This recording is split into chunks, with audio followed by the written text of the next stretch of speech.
till 1944 we lived at home. And then the Nazis overthrew the Hungarian government, overthrew them. And I was taken to the military as a military worker.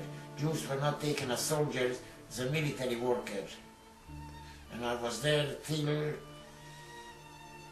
the end of the war. It was a military camp where they needed workers, they sent workers. We went to work for the German army, we worked on the road. Whatever work they needed, work wasn't hard. At the beginning it was not hard at all. They needed 6 guys, they sent 8, you know what I mean? The work wasn't hard. We had a barrack, military barracks. They had 400 people next to each other, you know. At the beginning we got good food, military food. We had an easy life till October 1944. Then we had to retreat. And towards the end of the war was very bad. The last 3 months was very bad. Half of us died. Where I was, we were well treated. We went to work for the German army, we were well treated. Those German soldiers and officers, they had nothing to do with the killing. They were 200 kilometers, 100 kilometers behind the front. They were very happy they don't have to go fighting. Because if you didn't go fighting, you didn't get killed. Like those who went on the front, many of them were killed or wounded. So they were happy, they were in this there, and they treated us properly. Right, they were on away half a day before. They knew already that the Russians would come, so they ran. Well, they chased us out to work, and it was cold sometimes. Food was very bad. There was lice, we created epidemic. They needed 30 people to work. First 30 people to work. The man was sick, he had to go. So if he was sick, next day he was dead. Then we had, the food wasn't good. It was a different commander. And the war was almost over, they treated us badly. At the end, the Russians came in, I was liberated. They came in and they said, you're all free, you all can go home. So I didn't know what go home. I ended up in Budapest, and there some relatives took me into a hospital, and I was there about 2 months to recuperating from the war. I had frostbites and any other things, you know. I didn't eat properly for months.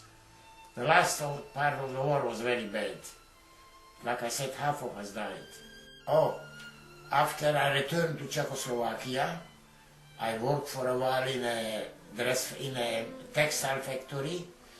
And then in 1947 they took me to the army for 2 months, Czechoslovakian army. And when I got out from the army, I tried to go to America. I was lucky I got to Canada.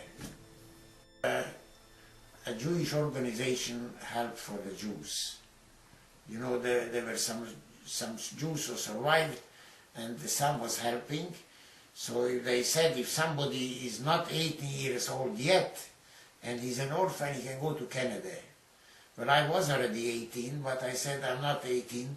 My brother-in-law got me papers that I'm less than 18, and I came to Canada, and I was here about 5 years. Then I reported myself, and I became a citizen eventually. But I came here with an assumed name.